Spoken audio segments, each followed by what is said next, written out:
बरेली दर्पण के इस लाइव प्रोग्राम में आपका बहुत बहुत स्वागत है। यूपी निकाय चुनाव के दंगल में सभी प्रत्याशी मैदान में उतर चुके हैं।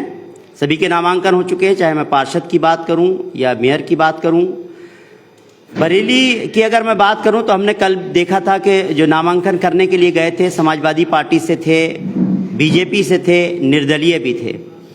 मैं सबसे पहले बात करना चाहूँगा, उमेश गौतम जी ने भी अपना नामांकन करा दिया है। उसी तरह से समाजवादी बीजेपी से उमेश गौतम जी जो निवर्तमान मेयर हैं, उनका कल नॉमिनेशन हुआ। उसी के साथ साथ समाजवादी पार्टी की बात करें तो संजीव कुमार सक्सेना को समाजवादी पार्टी ने सिंबल के साथ चुनावी मैदान में उतारा है। उसी तरह से अगर हम बात करें IAS तोमर, यहाँ के भूतपूर्व मेयर रहे हैं, उन्होंने भी जो है नामांकन दाखिल किया और मीडिया ने उनसे सवाल किया तो उन्होंने कहा कि समाजवादी पार्टी के राष्ट्रीय अध्यक्ष जी का उन्हें आशीर्वाद प्राप्त है।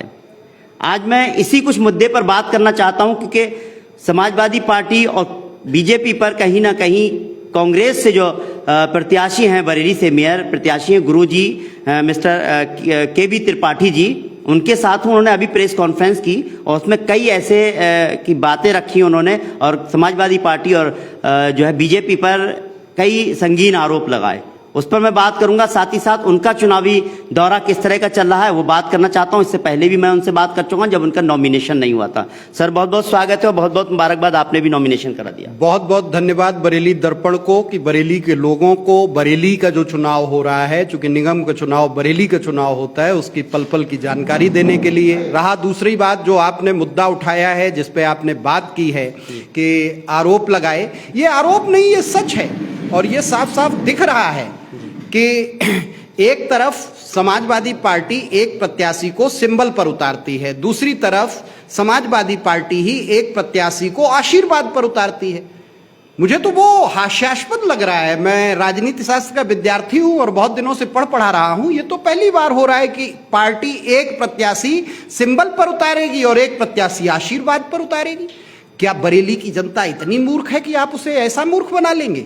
मुझे तो साफ साफ दिखाई देता है कि यहां भारतीय जनता पार्टी और समाजवादी पार्टी की मिली भगत चल रही है और साझा खिचड़ी पक रही है कि निगम को हम मजबूती से लूटेंगे, ठीक से लूटेंगे और ठीक से बांटेंगे। नहीं तो कहां ऐसी स्थिति आने की? आज तक इतिहास में आप कोई उदाहरण हमें बताइए कि एक प्रत्याशी सिंबल पर लड़ रहा हो उसी पार्टी से और एक प्रत्याशी राष्ट्रीय अध्यक्ष के आशीर्वाद से लड़ रहा हो।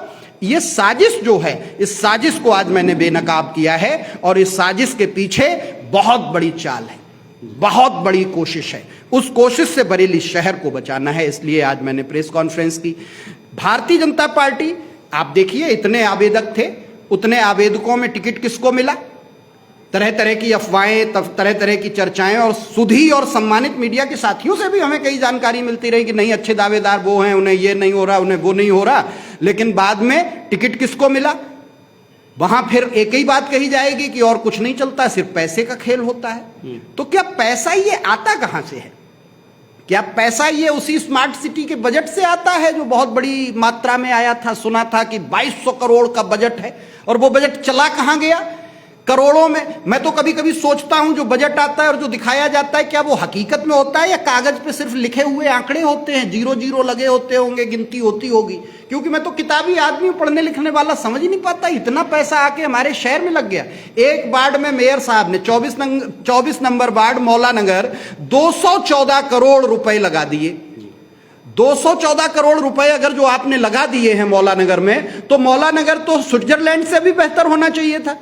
मैं एक बार स्विट्जरलैंड देखने गया हूं, एक बार इटली देखा है, एक बार फ्रांस देखा है। मैंने दुनिया के तमाम देश देखे हैं, वहां की भी व्यवस्था देखी है। अगर जो एक वार्ड में, बरेली शहर में कितने वार्ड? 80 वार्ड। 80 वार्ड में से एक वार्ड मौला नगर में 214 करोड़ का बजट खप गया है। तो वो तो स्विट्जरलैंड से बेहतर हो, वो तो इंटरलेकन से बेहतर हो। हम सोच ही नहीं पाते कि ये ज्यूरिक क्यों नहीं मुझे दिखाई दे रहा, ये जनेवा जैसा खूबसूरत क्यों नहीं दिख रहा। अरे साहब, वो पैसा तो कहीं और गया है जो चुनाव में घूम के आ रहा है। मुझे तो लग रहा है कि कहीं ना कहीं ऐसी कोशिश है कि चुनाव बचे ही ना, सीधा पाक ओवर दे दीजिए। और चूंकि मतदाता को तो आप पहले से बता चुके, कांग्रेस तो कहीं लड़ाई में नहीं है। वो तो हम, भला हो मीडिया के साथियों का जो हमारी आवाज जा रही है, आप जैसे सुधी लोगों का, आपके जैसे सम्मानित लोगों का, आपके जैसे शहर के बारे में सोचने वाले लोगों का, बरेली दर्पण का कि आप हमारी आवाज जनता तक पहुंचा रहे हैं कि किसी भी तरह से, चाहे वो मुस्लिम मतदाता हो, चाहे वो विपक्षी मतदाता हो, चाहे वो किसी जाति और धर्म का मतदाता हो, उसको बांट दिया जाए, उसको बिखरा दिया जाए, चाहे वो हिंदू मतदाता हो, सभी को आप बांट देते। कब तक बांटते रहेंगे, किस तरह से बांटते रहेंगे? और उसके बाद आप आपस में मिली भगत साजिश करके और सीट एक आदमी की झोली में डाल देंगे, जो फिर अगले 5 साल इस बरेली शहर को जोंक की तरह चूस लेगा। आज मैंने नामांकन पत्र देखा निवर्तमान मेयर साहब का, उनके पास कोई गाड़ी ही नहीं। तब मुझे समझ में आया, चूंकि उनके पास कोई कार नहीं है, कोई गाड़ी नहीं है, इसलिए वो 80 वार्डों में घूम नहीं पाए, इसलिए वार्डों की दुर्दशा है। अगर जो उनके पास गाड़ी होती तो वो घर से निकले होते, निगम से निकले होते और उन्होंने बाहर की स्थिति देखी होती कि वार्डों की हकीकत में हालत क्या है। सारा स्मार्ट सिटी का काम 2 वार्डों में हो गया, राजेंद्र नगर सिविल लाइंस, और वहां के नागरिकों से भी बात करो तो वो कहते हैं हमारे यहाँ कुछ हुआ ही नहीं। हम रामपुर गार्डन में रहते हैं, जो लाइटें लगाई हैं वो जल ही नहीं रही हैं। जो मुख्य रोड पे लाइटें लगाई हुई इतनी छोटी छोटी है, इस तरह की लगाई, कबूतर बैठ जा रहा है तो टेढ़ी हो जा रही है। ऐसी लाइटें लगा के आप सुंदर बना रहे हैं। पूरे शहर में पेड़ों की हत्या कर दी आपने। 150 साल 200 साल पुराने पेड़ आपने काट दिए ट्रांसलोकेशन के नाम पे। आप हत्या का खेल नंगा खेलते रहे और आप बता रहे कि चमकता बरेली, दमकता बरेली, बदलता बरेली। आखिर ये कंक्रीट का शहर आपसे हमें चाहिए था। ये बरेली शहर बड़ा खूबसूरत शहर था, लेकिन इस शहर के भाईचारे की हत्या होते हमने देखी, पेड़ों की हत्या होते हमने देखी, इस शहर की पहचान की हत्या होते हमने देखी। बहुत पीड़ा है। मैं जनता के बीच जा रहा हूं। मैंने कल ही नामांकन, परसों हमारा नामांकन था, नामांकन के बाद भी मैं जनता के बीच गया। कल सुबह उठते ही, सोमवार का दिन था, मैं आस्थावान व्यक्ति हूं, सबसे पहले मैं तपेश्वर नाथ बाबा के मंदिर गया और जो सुभाष नगर से निकलते हुए उस गली की हालत देखी, नालियों की हालत देखी, कूड़े का ढेर मंदिर प्रांगण के बीच में मैंने तपेश्वर नाथ बाबा के यहां देखा।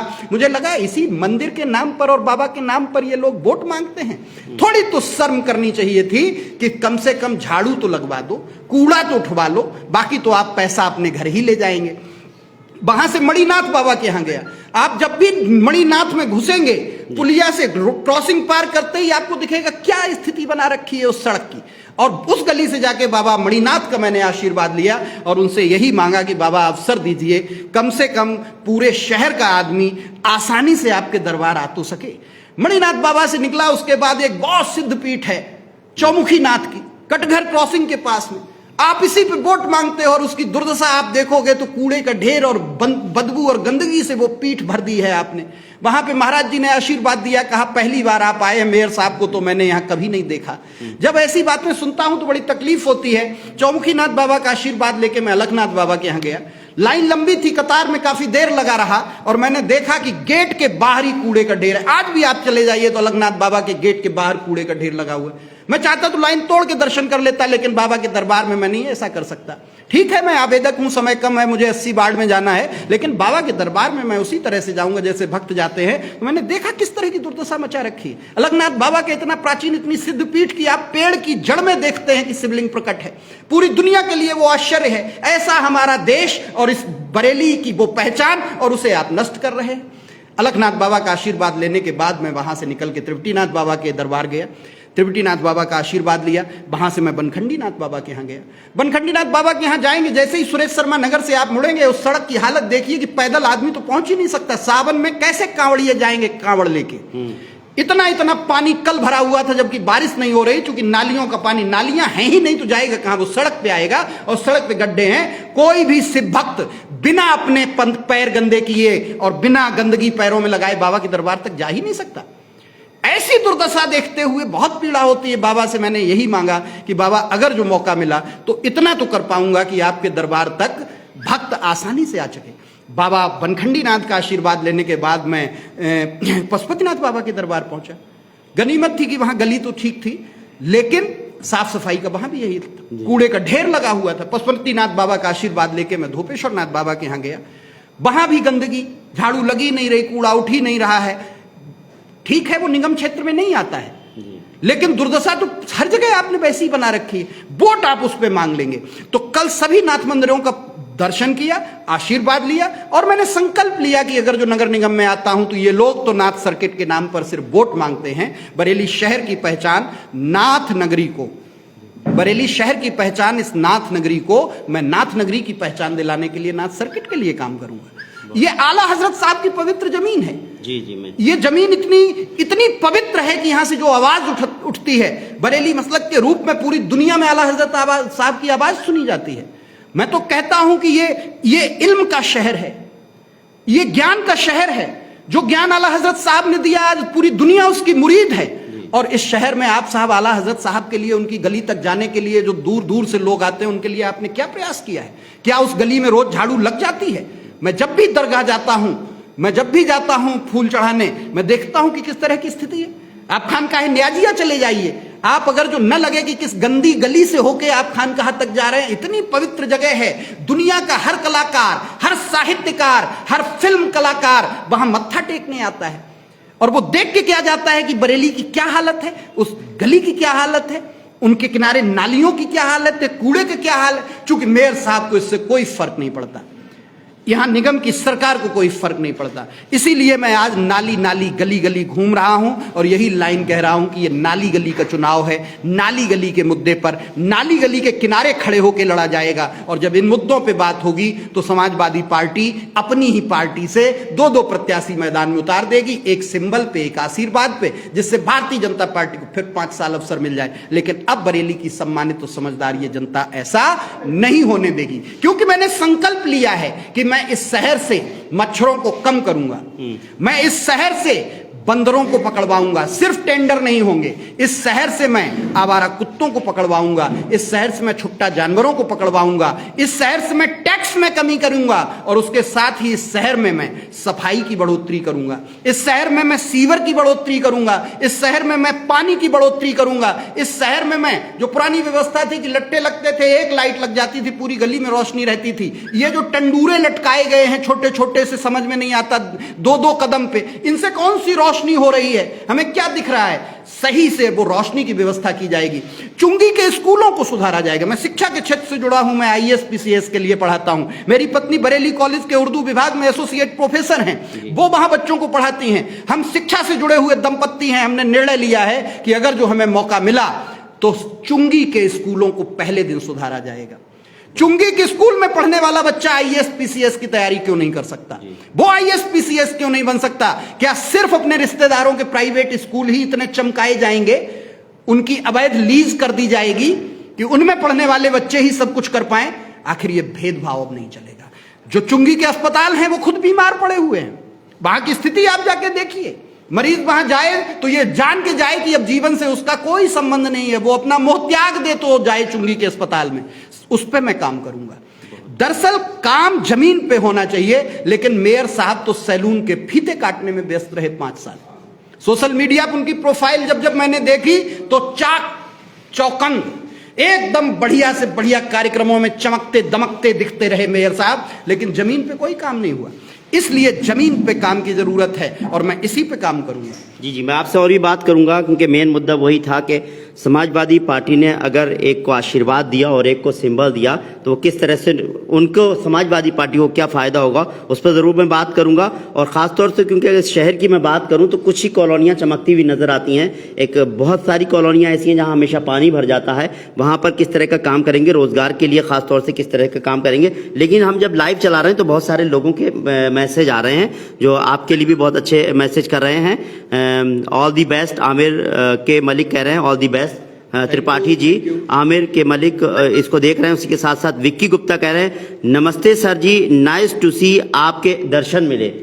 जी विक्की गुप्ता जी कह रहे हैं, विक्की रामपुर गार्डन से कुछ सिर्फ उन्होंने लिखा है। और उसके साथ साथ आबिद खान गुड वर्क जी कह रहे हैं, राजपाल जी जो है अब की बार कांग्रेस सरकार, आपके लिए मैसेज कर रहे हैं। राजपाल पटेल कर रहे हैं सर, स्मार्ट सिटी के पीछे सारे बड़े बड़े पेड़ काट दिए गए, रोड पर गाय कुत्ते बंदरों का आतंक है, रोड पर को खोदकर फेंक दिया गया है, इस तरह से बनाया जा रहा है। इस तरह से आपके लिए जो आप लाइव आ रहे हैं तो लोग भी जुड़े हुए हैं अपनी तरफ से, जो है इस तरह से चीजें कर रहे हैं। चीज आ रही है, मैं तो इस पे लगातार बात कर रहा। मैंने तो 5 साल देखा, पहले एक सड़क बनाई जाएगी, फिर वो सड़क तोड़ी जाएगी, फिर उसमें एक पाइपलाइन डाली जाएगी, फिर वो सड़क बनाई जाएगी, फिर वो सड़क तोड़ी जाएगी, फिर उसमें एक केबल डाली जाएगी, फिर वो सड़क बनाई जाएगी, फिर वो सड़क तोड़ी जाएगी, फिर उसमें एक कोई लट्ठा लगाया जाएगा, फिर वो सड़क। भाई साहब, आप पहले ही एक बार में ये काम करके सड़क बना लीजिए ना। क्या दिखाना चाहते हो बरेली को कि कार्य प्रगति पर है, रुकावट के लिए खेद है और विकास कार्य चल रहा है? विकास कार्य के नाम पर मैं नामांकन करने गया था उस दिन, आप जाके वहां की स्थिति देखिए। वहां पे जेसीबी से खुदाई हो रही उसी टाइम, वहां पे नामांकन की जगह पे, कल नामांकन का अंतिम दिन था, मैं 23 तारीख को गया था, तब जेसीबी वहां खोद रही, वहां खुदा पड़ा हुआ है। क्या आप 15 दिन पहले नहीं कर सकते थे? क्या आप 2 दिन बाद नहीं, जब नामांकन वहां हो जाए? क्योंकि आप चाहते हो लोग नामांकन के लिए ना आए, बड़े बुजुर्ग महिलाएं आए तो वहां गड्ढे में गिर जाएं, और इसीलिए आपने पूरे बरेली को गड्ढे में तब्दील कर दिया। आप देखिए डिवाइडर का कितना बड़ा खेल हुआ है। आप बेवकूफ समझते हैं बरेली की जनता को, लेकिन मैं जनता के पास जा रहा हूं। बरेली की सम्मानित और समझदार जनता मुझसे कह रही है कि यह खेल हमें ठीक से समझ में आया। एक एक डिवाइडर 4-4 बार तोड़ के बनाया गया। उसके बाद डिवाइडर को नीचे से कंक्रीट का बनाने के बाद ऐसे बना के उसमें कूड़ा डाल के, कचरा डाल के, कुछ पेड़ लगा के आप हरा भरा बरेली, ग्रीन बरेली बनाएंगे। अरे किसको बेवकूफ बना रहे हो भाई? अब इतनी बेवकूफ नहीं रही जनता। जैसे अभी टिकट के लिए आपको बताया ना कि यह साजिश, मुझे तो साफ साफ दिखाई देती है कि इसमें कहीं ना कहीं बहुत बड़ा पैसे का खेल है। समाजवादी ने अगर 2 मेंबर खड़े किए, माना आप जो आरोप लगा रहे हैं, हालांकि आशीर्वाद की बात तो उन्होंने तोमर साहब ने भी की है कि जब समाजवादी से बात की, समाजवादी साफ आप वहां थे मीडिया के सभी साथियों के सामने, मीडिया के सभी जानकार, शानदार और समझदार साथियों के सामने उन्होंने ये बात कही कि राष्ट्रीय अध्यक्ष के निर्देश पर मैं उनके आशीर्वाद से नामांकन करने आया। चलिए, ये दोनों को आप कह रहे हैं कि इनको खड़ा करके बीजेपी को फायदा होगा, तो समाजवादी को इससे क्या फायदा होने वाला है कि उनको जिता करके? हमें तो लग रहा है फायदा हो चुका होगा, मुझे ऐसा लगता है। होगा क्या, इसकी तो बात ही करने की जरूरत नहीं। इतना बड़ा काम हुआ है तो तय है इसका फायदा हो चुका होगा पहले। और फायदे क्या होते हैं ये तो सबको ही जानता है, आप भी बेहतर जानते हैं। तो फायदे तो हो चुके होंगे। चलिए, स्मार्ट सिटी की हम बात करते हैं। बरेली स्मार्ट सिटी के तौर पर विकास कर रहा है और आपने उस पर यह कहा कि कंक्रीट बिछा दिए गए हैं, पेड़ों को काट दिया गया है। जहां पेड़ लगाए गए हैं तो कंक्रीट के ऊपर पेड़ लगा दिए गए हैं। अभी पीसी में अभी एक बात आपने कही थी कि रोड ऐसे बना दिए गए हैं कि गाड़ी दूर से आएगी चल करके और आने के बाद ऐसा खतरा बढ़ जाएगा कि उसमें किसी तरह का खतरा भी हो सकता है गाड़ी को, कि गर्म होगी, इस तरह से चीज होगी। वो क्या कहना चाह रहे थे आप उसको? जलेंगी गाड़ियां। मैं आपको बताता हूं, यह सामान्य सा नियम है कि जो पेड़ है, पहले तो पेड़ की बात हो रही थी कि कहा यह जा रहा है कि हमें सड़क चौड़ी करनी थी, हमें गली बेहतर बनानी थी, इसलिए हमने पेड़ काट डाले। मैं आपसे कहता हूं, हमारे मेयर साहब तो विदेश की बहुत यात्रा करते हैं, ऐसी खबरें लगती रहती हैं। मैंने भी 1-2 यात्रा की है, पढ़ने लिखने वाला विद्यार्थी हूं, कुछ विदेशी विश्वविद्यालयों में भी घूमा देखा हूं। आप पेरिस घूम के आइए, सबसे मुख्य सड़क होगी, उसमें भी बीच में पेड़ लगा होगा, बगल से रास्ता बन जाएगा। पेड़ बेचारा कितनी जगह लेता है? पेड़ क्या आपका रास्ता रोक देता है? बीच में कच्ची जगह आप छोड़ दीजिए, उसके चारों ओर ईंट बिछा दीजिए और उसके चारों ओर सड़क बना दीजिए। उसके पेड़ सड़क के बीच में बना रहेगा, गली के बीच में बना रहेगा। पेड़ क्या आपको रोक देगा रास्ता चलने से? आप जितनी जगह पेड़ काट के इधर बना रहे, उसके इधर थोड़ा सा घुमा दीजिए और वो सुंदर भी लगता है। मैं दूसरी बात कहता हूं कि ब्रिटेन में टैक्सेशन की जो व्यवस्था है, उसमें अगर जो आपके घर में पेड़ लगा हुआ है, अगर जो आपके घर की 4 दीवारी के बीच में पेड़ लगा हुआ है, तो आपको हाउस टैक्स में रियायत दी जाएगी। मैं बरेली में भी यह काम करूंगा। मैंने ऐसे ही किताबें नहीं पढ़ी हैं, इतने दिन मेहनत नहीं की है। मेरा विजन है उसके लिए कि अगर जो आदमी अपने घर के अंदर एक पेड़ लगाए हुए है तो उसे हाउस टैक्स में छूट दूंगा। और जिस आदमी ने अपने घर में जल संचयन की सुविधा कर रखी है, वाटर हार्वेस्टिंग के लिए जिसने काम कर रखा है, भूगर्भ जल के लिए जो काम कर रहा है, हम उसको जलकर माफ कर देंगे। भाई जलकर वो क्यों दे जब वो जमीन को जल दे रहा है? मैं पूछता हूं इस बरेली में कितने घरों में ये व्यवस्था है और कितनों ने ये बनाई?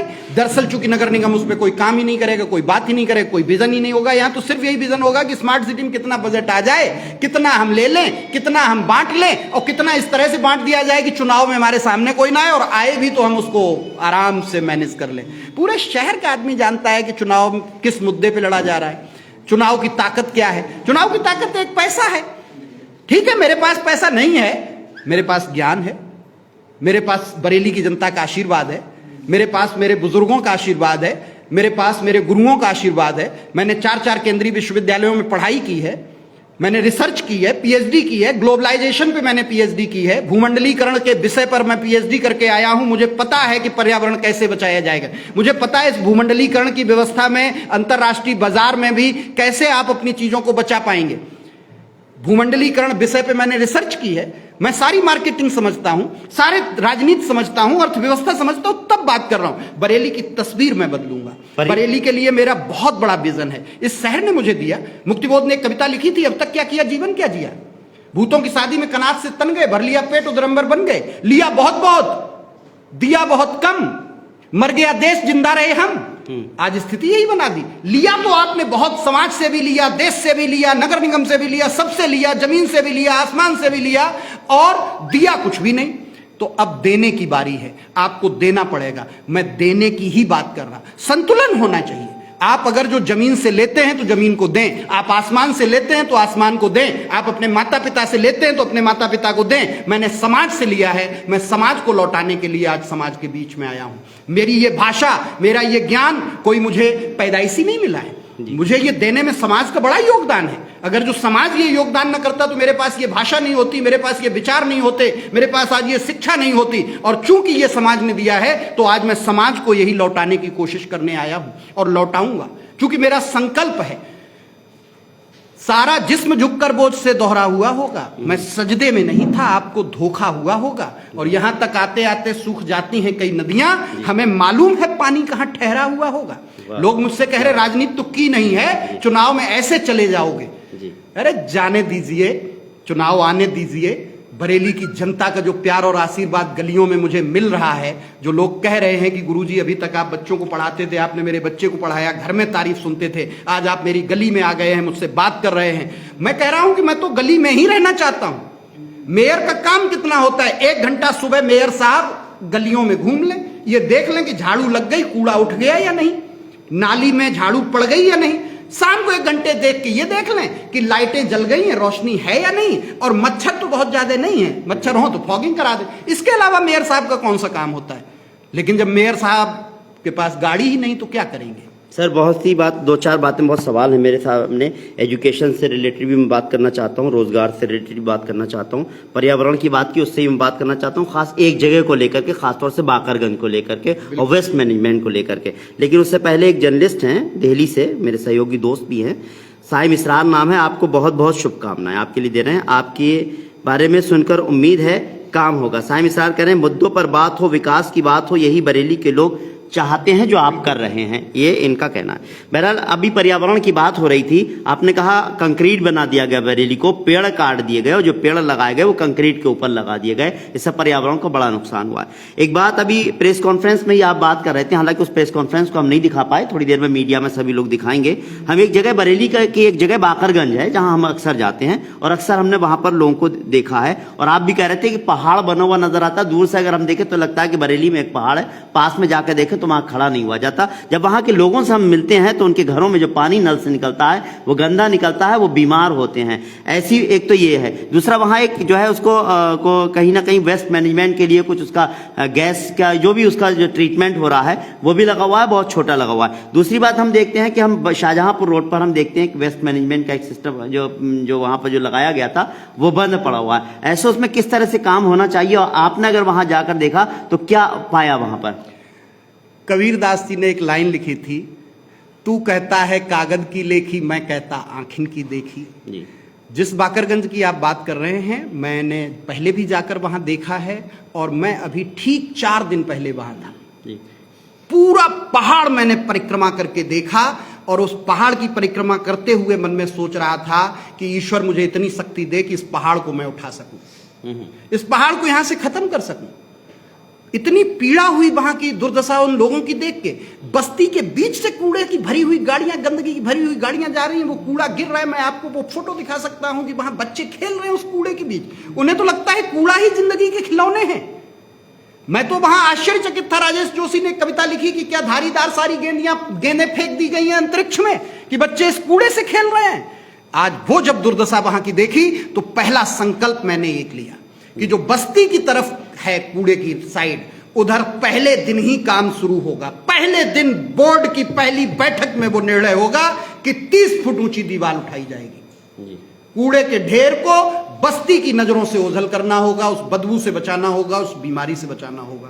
कूड़े की जो गाड़ियां आती हैं उनका रूट उधर जगह है शमशान भूमि की तरफ। मैंने पता किया, अभी उतने सोर्स नहीं है मेरे पास, न निगम उतनी मदद कर रहा है, लेकिन मैंने देखा है घूम के अपनी आंखों से कि हम पीछे से एक रास्ता दे सकते हैं शमशान भूमि की तरफ से, और उधर से कूड़े की गाड़ियां वहां जाएंगी, और महीने भर के अंदर शाहजहांपुर रोड पर बना हुआ सॉलिड वेस्ट मैनेजमेंट प्लांट शुरू होगा, और जवाब देना पड़ेगा पूर्व मेयरों को कि क्यों नहीं आज तक चालू हुआ।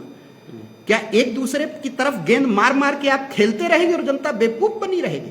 5 साल आप नहीं चालू करा पाए, जबकि प्रदेश में सरकार तो आपकी ही थी, नगर विकास मंत्री भी आपके ही थे। आज आप कहिए कि हम ये करा देंगे, लेकिन तब क्यों नहीं हुआ? पूछती है बरेली, मैं ही नहीं पूछता, बरेली पूछती है कि प्रदेश में भी आपकी सरकार थी, निगम में भी आप थे, आप नहीं शुरू करा पाए, तब किस बात से डर गए? और उसके बाद दूसरे जो मेयर साहब आए उन्हें तो कराना ही नहीं था। पूरा शहर जानता क्यों नहीं शुरू हुआ? और प्रदेश में आपकी भी सरकार थी, जमीनें भी दूसरी जगह खरीदेंगी सॉलिड वेस्ट मैनेजमेंट प्लांट के लिए, उन जमीनों में भी बारे न्यारे हो गए, स्टाम्प ड्यूटी का आरोप लगा, वो अधिकारी भी सस्पेंड हो गए, उसकी भी चीजें चल रही, कितनी जमीन निगम की इधर से उधर कब्जे में है, खुर्द बुर्द है, सब चल रहा है। आप ऐसी स्थितियों में पहला काम, मैं दूसरी ओर बाकरगंज जब मैं उस प्लांट पे गया जहां वो चल रहा है, वहां उन्होंने लिखा कि 300 टन कूड़े का प्रतिदिन निस्तारण यहां हो रहा। अरे साहब, अगर जो 300 टन कूड़े का निस्तारण प्रतिदिन हो रहा है तो अब तक पहाड़ क्यों बना हुआ है? हकीकत में 3 टन कूड़े का निस्तारण नहीं हो रहा। वहां के लोगों को कूड़े में जीने के लिए आपने मजबूर कर दिया। तो हमने विजन आपको दे दिया, पहले दीवार बनेगी, पहले ही बोर्ड की बैठक में यह काम होगा। बाकरगंज के लोगों को भी जीवन जीने का हक है। भारतीय संविधान का अनुच्छेद 14 सबको विधि के समक्ष समता और समान संरक्षण का अधिकार देता है। जीने का अधिकार अनुच्छेद 21 से देश में सभी को एक बराबर मिला हुआ है। क्या सिर्फ रामपुर गार्डन और राजेंद्र नगर में रहने वाले ही लोग जिएंगे? मैं रामपुर गार्डन में रहता हूं, मैं अपनी बात करता हूं कि सिर्फ मैं ही जीऊंगा क्योंकि मैंने समाज में कुछ चोरी करके ज्यादा धूप ले ली, ज्यादा हवा ले ली, ज्यादा चीजें ले ली, ज्यादा शिक्षा ले ली, इसलिए मैं जीऊंगा। और बाकरगंज में जो बच्चा आज पैदा हो रहा है वो नहीं जिएगा, वो कूड़े में ही खेलेगा। अरे भाई, भारतीय संविधान, बाबा साहब का बनाया हुआ संविधान और नेहरू साहब द्वारा इस देश में लागू किया गया संविधान सबके लिए बराबर है। यह गांधी के सपनों का भारत है और गांधी के सपनों के हिसाब से इसे बनाया जाएगा और इसको लागू किया जाएगा। गांधी ने जो कहा था वो होके रहेगा। पंक्ति के अंतिम व्यक्ति की पीड़ा हमारी पीड़ा होनी चाहिए। अगर जो पंक्ति के अंतिम व्यक्ति की आंख में आंसू है, तब तक ये लोकतंत्र और ये पूरी व्यवस्था झूठी है। उस पूरी व्यवस्था को बदला जाएगा। मैं पूरे देश की बात नहीं कर रहा, लेकिन बरेली के 80 वार्डों की बात कर रहा हूं। और 80 वार्डों में मैं सशरीर घूम चुका हूं। मैं अभी वार्ड नंबर 29 रहपुरा चौधरी गया, वहां पे 12,70,000 का बजट पास हो चुका है। एक अरसियाना करके कॉलोनी है, उसमें राम द्वार का बोर्ड लगा है। अंदर 26 घर हैं उस कॉलोनी में। उन 26 घरों के सामने इतने बड़े बड़े गड्ढे हैं कि बच्चे सुबह स्कूल जाते हुए जब निकलते तो उसी में गिर जाते हैं, ड्रेस बदल के दोबारा आते हैं, फिर गंदी हो जाती, स्कूल नहीं जा पा रहे। अभी उन लोगों ने जब मान लिया कि बजट सैंक्शन होने के बाद, हो सकता है कागज में सड़क बन भी गई हो, वो तो जब मैं निगम में बैठूंगा तब निकलवा के दिखवाऊंगा कि बनी कि नहीं बनी, लेकिन उन लोगों ने हार मान ली। 26 घरों की कॉलोनी के लोगों ने अपनी जेब से पैसा इकट्ठा किया, बच्चों के खाने में कमी की, बच्चों की किताबों में कमी की, खुद अपने शौकों में कमी की और 5 लाख रुपए इकट्ठा करके वो उन्होंने गली बनवाई। मैं बनती हुई गली देख के आया। परतापुर चौधरी वार्ड नंबर 34, 5 साल में मेयर साहब अपनी किताब में आंकड़ा दे रहे हैं कि 70 लाख दिया विकास कार्य के लिए। हकीकत में तो 70 रुपया वहां नहीं खर्च हुआ है पूरे 5 साल में, लेकिन 70 लाख आपने इधर दिया और मौलानगर वार्ड 24 को आपने 214 करोड़ दिया। ये 400 गुने का अंतर क्यों? क्या 80 वार्ड इतने अलग अलग हैं? आखिर सबका साथ सबका विकास ये होता है कि 400 गुने का बजट में अंतर रहे, विकास कार्यों में अंतर रहे। तो आपकी बात से मैं बिल्कुल सहमत हूं कि क्या शहर के कुछ ही लोगों को धूप खाने का अधिकार है? क्या शहर के कुछ ही लोगों को साफ पानी पीने का अधिकार है? क्या शहर के कुछ ही लोग शुद्ध हवा में जिएंगे? बाकी लोगों को शुद्ध हवा नहीं मिलेगी, उनकी जिंदगी ऐसे ही चलेगी? अब नहीं चलेगा, बहुत हो गया। चलिए सर, एजुकेशन की बात और कर लेते हैं, क्योंकि आप खुद सेंटर चलाते हैं, IAS और PCS की तैयारी भी कराते हैं, आपका सेंटर है। यहाँ के बच्चों के लिए, तालीम के लिए किस तरह से आपका रवैया रहेगा, किस तरह से आपने सोचा हुआ है? देखिए, बरेली में शिक्षा के आधार पर अगर जो हम बात करें तो बरेली को आज की तारीख में मेडिकल हब भी कहा जाता है और एजुकेशन हब भी कहा जाता है। लेकिन जो एजुकेशन हब है वो बड़ा अजीबोगरीब है। वो एजुकेशन हब 2 हिस्सों में बटा हुआ है, एक इंडिया का एजुकेशन और एक भारत का एजुकेशन। जो इंडिया का एजुकेशन है वो तो बहुत अच्छा है, 3 प्राइवेट मेडिकल कॉलेज हैं। मैं पूछता हूं कि एक शहर में जहां 3 प्राइवेट मेडिकल कॉलेज हैं, एक सरकारी मेडिकल कॉलेज क्यों नहीं है? कितने प्राइवेट यूनिवर्सिटी बन गई? जी 6 प्राइवेट यूनिवर्सिटी को अभी लाइसेंस मिला है इस बरेली शहर में। लेकिन अगर जो आप सरकारी शिक्षा पद्धति की बात करें, जहां समाज के कमजोर वर्ग का, आर्थिक रूप से कमजोर वर्ग का बच्चा जाता है, वहां की शिक्षा की बात करें तो वहां बहुत बुरा हाल है, वहां कुछ है ही नहीं। तो उसके लिए मैंने एक लाइन सबसे पहले सोची है कि कोई भी विकास की प्रक्रिया का मार्ग समाज के बाईपास से होकर नहीं जाता, उसे समाज के बीचों बीच गुजरना होता है। तो बीचों बीच हम एक जगह से शुरुआत करेंगे और उसके लिए मेरा पहला संकल्प होगा कि 5 साल अगर जो निगम में हमें मौका मिला तो हम सबसे पहले चुंगी के स्कूल सुधारेंगे। चुंगी के स्कूल अगर जो सुधर गए तो मैं आपको गारंटी देता हूं कि आने वाले 15-20 साल में बरेली का पूरा एजुकेशन सिस्टम सुधर जाएगा। क्योंकि जब बच्चा पढ़ के निकलेगा, तो जब चुंगी से अच्छे स्कूल से पढ़ के निकलेगा तो सारे बच्चों की बेसिक एजुकेशन अच्छी होगी। सबसे कमजोर बच्चा कहां जाता है? सबसे कमजोर घरों का बच्चा चुंगी के स्कूल में जाता है। जब उनकी 5 साल बेहतर नर्सिंग होगी, बेहतर परवरिश होगी, शैक्षिक रूप से उनको बेहतर सिखलाई होगी। और मैं आज आपके चैनल पर यह गारंटी देता हूं कि अगर जो मैं मेयर बना तो प्रतिदिन किसी स्कूल में 1 घंटे पढ़ाऊंगा और चुंगी के स्कूल में पढ़ाऊंगा। मैं IAS PCS पढ़ाता हूं, लेकिन मैं चुंगी के स्कूल में भी अल्फाबेट पढ़ाना जानता हूं, मैं IE भी पढ़ाना जानता हूं। सिविल सर्विस के सिलेबस में यह भी आता है हिंदी वर्णमाला क्या है। मैं तो बेसिक से सारी चीजें जानता हूं। NCERT का पूरा बैच 1 साल पढ़ाता हूं, क्लास 6 से लेकर 12 तक। मैं खुद क्लास लूंगा, खुद अध्यापकों के साथ बैठक करूंगा, खुद उन पर बात करूंगा, क्योंकि मेयर का काम यही है। मेयर का काम, इसके आगे कोई काम नहीं है। आप चुंगी के स्कूल, चुंगी के अस्पताल नहीं देखेंगे, नाली गली नहीं देखेंगे, देखेंगे क्या? तो अगर जो चुंगी का स्कूल सुधरेगा, और चुंगी का स्कूल एक बेस है, वहां से अपने आप चीजें बदलनी शुरू होंगी। उसके बाद जो चुंगी के पास इंटर कॉलेज तक का मैनेजमेंट है, अगर जो आप देखेंगे, चाहे आपका Maulana Azad inter college, Maulana Azad inter college भी निगम के मैनेजमेंट में आ रहा है, बरेली कॉलेज भी निगम के मैनेजमेंट में आ रहा है, बरेली इंटर कॉलेज। तो अगर जो हम इंटर कॉलेज तक की शिक्षा को निगम के माध्यम से बेहतर कर लेंगे और बुनियाद ठीक कर देंगे, तो अपने आप आगे ठीक स्थिति हो जाएगी। और मैं दूसरी एक घोषणा और कर रहा हूं, अभी तो मैं जो कोचिंग चला रहा हूं वहां पे तमाम टैक्स लगते हैं। किराए की हमारी बिल्डिंग है रामपुर गार्डन में, बहुत बड़ा किराया हमसे लगता है, बहुत सारे दूसरे खर्चे होते हैं, महंगाई बहुत ज्यादा है, चाहे वो चौक हो, डस्टर हो, चाहे वो मार्कर हो, चाहे वो बोर्ड लगाना हो, चाहे बिजली का बिल हो, कॉमर्शियल बिजली का बिल जाता है। तो इतने खर्चे हैं कि हम चाह के भी बच्चों की मदद बहुत सीमित मात्रा में कर पाते हैं। फिर भी पिछले इतने समय में बरेली में मैंने IAS PCS के लिए 80 से अधिक बच्चों को निःशुल्क शिक्षा दी है, और उसमें से कई बच्चे सिलेक्ट हुए। हर साल हमारे यहाँ से बच्चे PCS बनते हैं और मैं उनको लगातार मदद करता हूं, कापी, पेन, पेंसिल, हर तरह की मदद करता हूं। अगर जो मुझे निगम में घुसने का मौका मिला, और अगर जो बरेली की सम्मानित जनता ने, समझदार जनता ने मुझे मेयर बनने का अवसर दिया, तो निगम के ही संसाधनों से, चुंगी के ही संसाधनों से निःशुल्क IAS PCS की कोचिंग बरेली में शुरू होगी, जिसमें कोई फीस नहीं देनी होगी। चूंकि वो निगम की कोचिंग होगी तो निगम उससे कोई टैक्स नहीं लेगा। वहां की बिजली फ्री होगी, वहां की साफ सफाई, वहां की व्यवस्था फ्री होगी। हमें तो सिर्फ फ्री पढ़ाना होगा, और वो मेयर बनने के बाद शायद कुछ वेतन भी मिलता होगा, ऐसी मुझे जानकारी है, कुछ सुविधाएं भी मिलती होंगी। अगर जो हमें रोटी मिल जाएगी, मेरी पत्नी तो ऑलरेडी प्रोफेसर है, वो कमाती है, एक बच्चा है, वो भी स्कूल जाता है, वेतन तो मिलर लगा देंगे क्या? वेतन से हम अपना जीवन चलाएंगे। अच्छा, जब वेतन से हमारा जीवन चलेगा तो हमें कोचिंग से पढ़ा के पैसा कमाने की जरूरत कहां रहेगी? मैं ये बात कह रहा हूं, फिर मुझे कोचिंग पढ़ाने की जरूरत नहीं होगी, तो मैं निःशुल्क वही निगम में पढ़ाऊंगा। चलिए, लेकिन कोचिंग चलाते रहिएगा, जो लगातार जो है IAS PCS आपके सेंटर से तो बन ही रहे हैं। और मैं उम्मीद ये करता हूं कि सर, जो गरीब बस्तियों के बच्चे हैं वो भी जो है एडमिनिस्ट्रेटिव ऑफिसर बनेंगे, अधिकारी बनेंगे, इस तरह की कोशिश रहेगी। रोजगार के लिए अगर हम बात करें, बरेली में बहुत सारी बस्तियां हैं, बहुत सारे लोग हैं जो बहुत सारे फल पर दुकानें लगाकर बैठते हैं, इस तरह की परेशानियां होती हैं, उनके लिए किस तरह से रहेगा क्या? देखिए, जो रोजगार का एक व्यवस्थित स्वरूप है, उसके लिए निगम के कार्य क्षेत्र और अधिकार क्षेत्र में नहीं आता है, उसके लिए केंद्र की सरकार और राज्य की सरकार की जिम्मेदारियां हैं। भारतीय संविधान में कार्यों को जो बांटा गया है, वो भारतीय संविधान की 7वीं अनुसूची में कार्यों का बंटवारा किया गया है। उस कार्यों के बंटवारे में 3 सूची होती हैं, एक संघ सूची, एक राज्य सूची, एक समवर्ती सूची। यूनियन लिस्ट पे सेंट्रल गवर्नमेंट काम करती है, स्टेट लिस्ट पे स्टेट गवर्नमेंट काम करती है, और कंकरेंट लिस्ट पर दोनों मिलकर काम करते हैं। तो रोजगार तो निगम की सूची से बाहर यहां पे है। जो यहां पर निगम के पास रोजगार के आधार पे काम आते हैं, उसमें सबसे बेहतर काम होता है कि आप सेल्फ हेल्प ग्रुप्स को प्रमोट करें, आप स्वरोजगार के साधनों को पैदा करें, आप कुछ ट्रेनिंग प्रोग्राम्स पैदा करें, आप स्किल डेवलपमेंट के काम करें, जो निगम के संसाधन हैं उनका यूटिलाइजेशन करें कि आप लोगों को कुशल बना सकें। तो ऐसी एक मेरी सोच है कि अगर जो हम शिक्षा पे इतना काम करेंगे, अभी तो जो आंकड़े हमें मिल रहे हैं, जो जानकारी मिल रही है कि चुंगी के स्कूलों में उन्हीं बच्चों से साफ सफाई करा ली जाती है, उन्हीं से सब काम करा लिया जाता है। अरे भाई, अगर जो निगम में इतना बड़ा बजट है उसका बंदर बांट आप रोक दें तो आप निगम के हर स्कूल में एक सफाई कर्मी रख सकते हैं।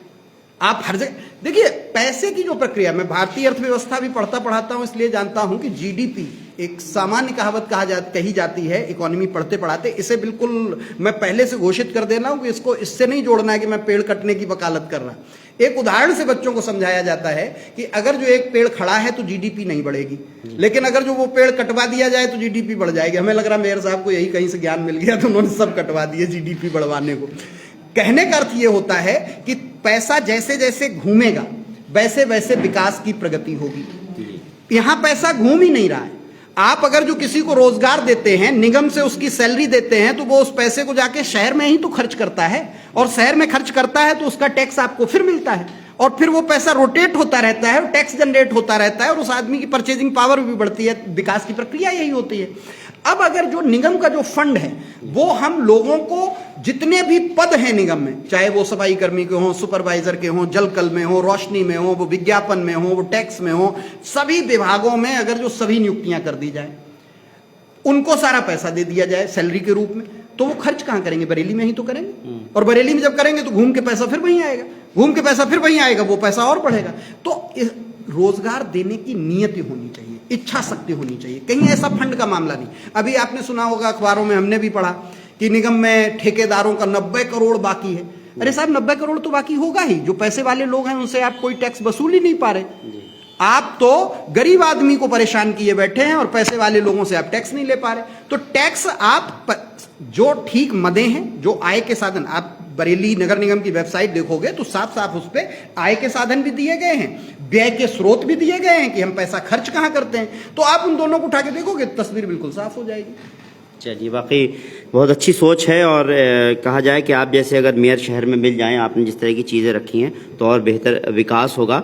कि चलते चलते मैं कुछ लोगों के और मैसेज है। सकलैनी साहब कह रहे हैं नाइस, इमानुल पत्रास नाम है, वंडरफुल कह रहे हैं, फराज खान कह रहे हैं बहुत अच्छा बोल रहे हैं त्रिपाठी जी, जावेद खान साहब कह रहे हैं गुड, और एक साहब ने अपना नंबर भी दिया है। बहरहाल जिस तरह की चर्चा रही, बहुत अच्छी चर्चा है। और जिस तरह की सोच, एक लाइन और कहूंगा, आप मीडिया के लोग बहुत मेहनत करते हो। मैं अक्सर जब शहर में निकलता हूं और देखता हूं कि हमारे मीडिया के साथी दिन भर दौड़ते हैं, भागते हैं, पता करते हैं, और मुझे ये जानकारी मिली कि निगम में तो उनकी सुनी ही नहीं जा रही थी, उनसे बात ही नहीं हो रही उनको बैठने। मैंने उसी दिन संकल्प लिया कि अगर जो इस नगर निगम में इतनी भव्य बिल्डिंग बना के खड़ी की गई है, किसके? मेयर साहब के बैठने के लिए, नगर आयुक्त साहब के बैठने के लिए।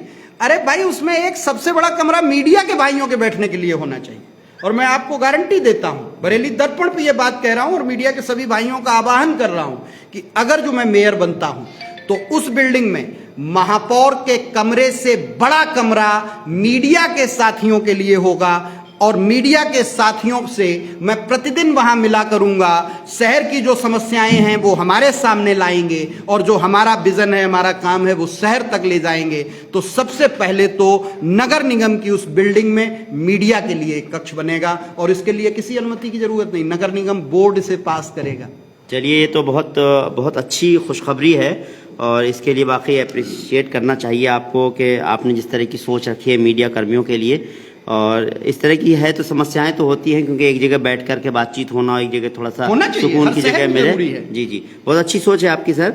चलते चलते बस यही है कि किस तरह की मसरूफियत है इन दिनों में, कोई मिलना चाहे तो क्या वक्त रहेगा आपके पास में? यहाँ पर एक आखिर मैंने अपने कार्यालय में एक नोटिस बोर्ड भी लगवा दिया है और उस पर विनम्र निवेदन लिखा है, स्पेशली मीडिया के सम्मानित साथियों को संबोधित करते हुए, कि प्रतिदिन मैं अपने इस कार्यालय में नई बस्ती में जो मूर्ति चौराहे के पास हमने अपना मुख्य चुनाव कार्यालय शुरू किया है, अनुमति इसकी प्रशासन से मैंने ले ली है। यहाँ पर प्रतिदिन मैं 2 बजे से 3 बजे तक आप लोगों से मिलूंगा।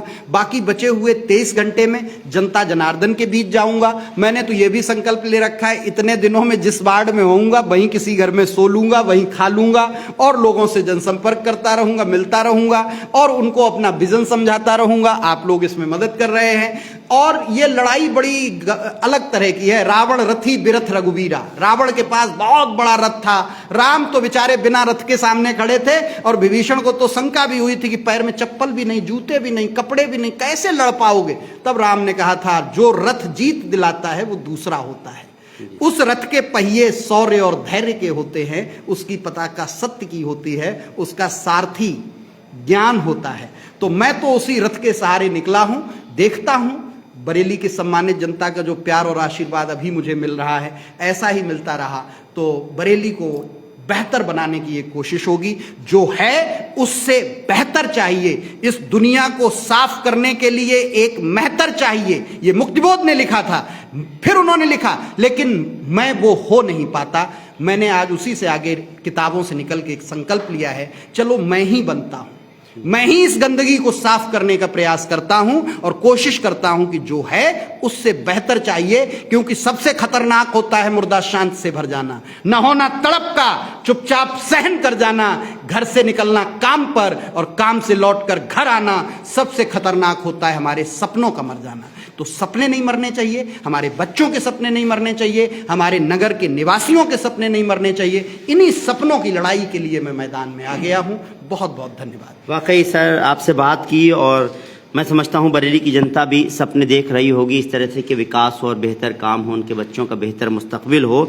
और इसी के साथ उम्मीद करते हैं कि लोग जो है ये सोचेंगे, आपके विज़न को समझ रहे हैं लोग, और हमने भी सुना और समझा और जो काफ़ी लोग जुड़े रहे। ऐसे उम्मीद करते हैं कि आपको सोचना होगा कि कौन बेहतर प्रत्याशी है। हालांकि चलते चलते मैं देख लूँ बहुत सारे लोगों ने फिर यही कहा है, गुरुजी ग्रेट, इस तरह से दिलशाद साहब वेरी गुड, इस तरह से खान शुएब साहब कह रहे हैं सभी प्रत्याशी में सबसे काबिल उम्मीदवार कांग्रेस लाओ, देश बचाओ, रफ़ीक वारसी साहब कह रहे हैं। बहरहाल इस तरह से मैं देखा रहा, गुरुजी से जितनी देर भी मेरी बात हुई, लोगों ने मैसेज किया तो कोई ऐसा मैसेज नहीं था जिसमें कि कहीं ना कहीं उनके खिलाफ कोई बात बोली जाए।